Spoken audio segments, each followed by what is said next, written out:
7 things to be mindful of when looking for a mentor. Now that I've got your attention, it's time to get to work. Here are 7 things to be mindful of when assessing if someone will make a good mentor. Number 1, find someone who inspires and motivates you. Certainly, there are many successful people out there that one can learn from, and some of them are individuals we regularly interact with.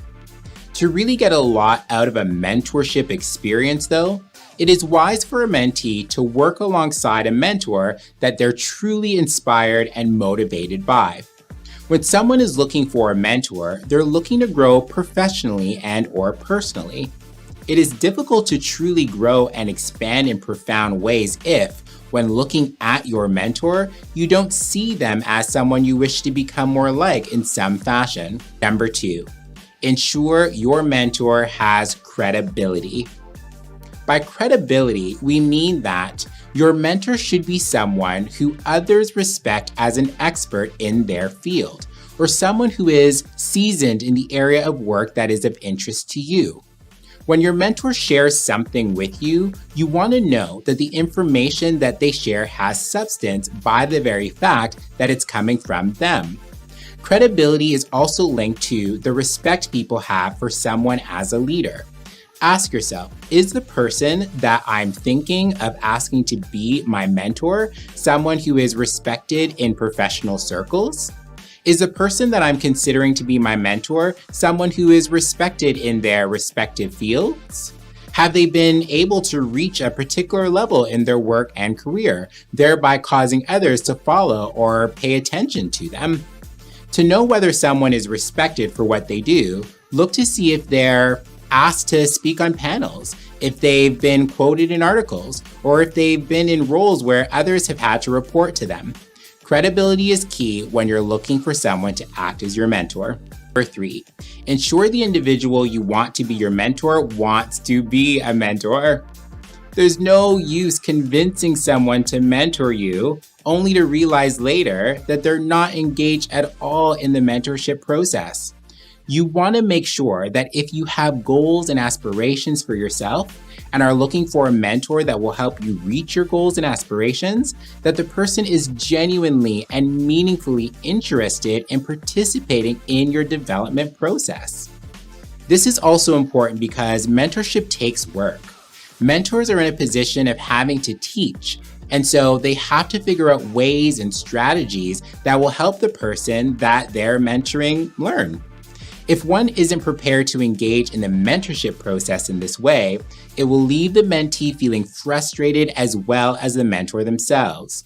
When searching for a prospective mentor, a mentee may want to ask the individual they're interested in having act as their mentor if they've ever mentored anyone in the past.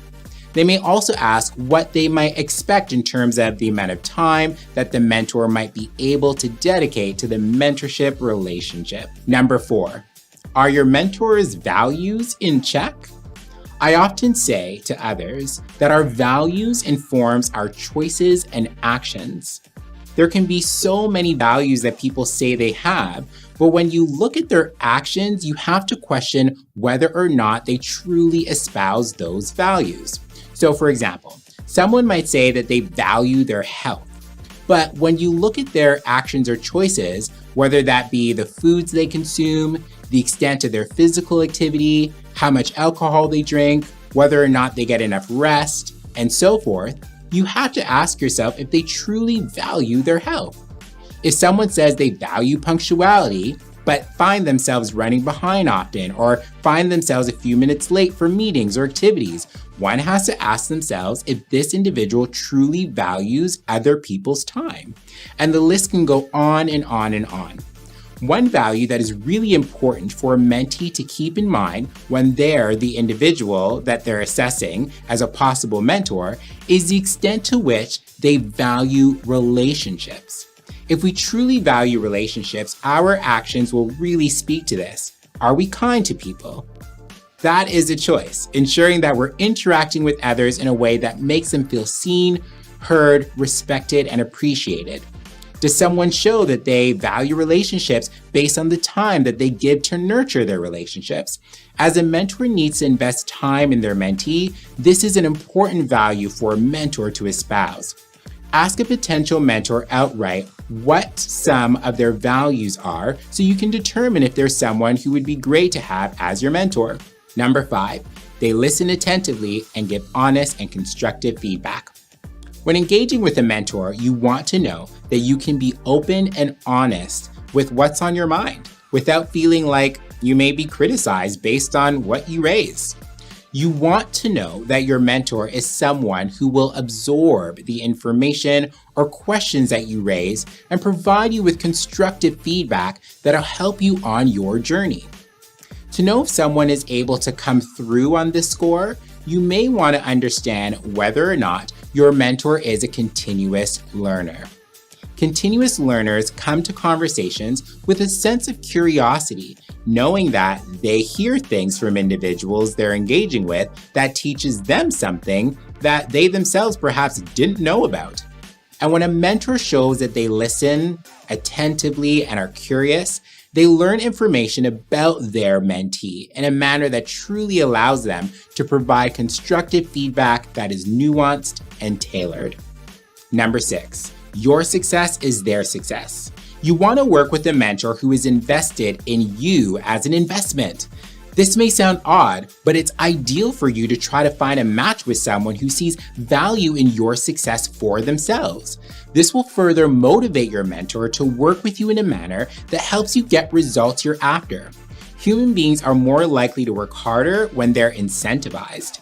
You want, therefore, to work with someone who sees potential and is genuinely interested in unlocking the magic that they see within you. Number 7, ensure you are working with someone who sees the difference between coach and mentor. A coach is someone who often shares with you what you might want to consider doing and may not be in a position of showing you what things look like in practice. This is because a coach may not necessarily have expertise or direct experience in the area that you want to do more learning and growing in.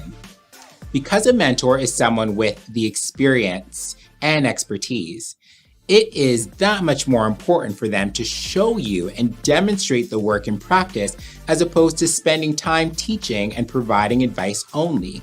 Your mentor, for example, may want to include you in certain discussions with other people in the field, or include you in meetings that will expose you to conversations that will be helpful to your growth.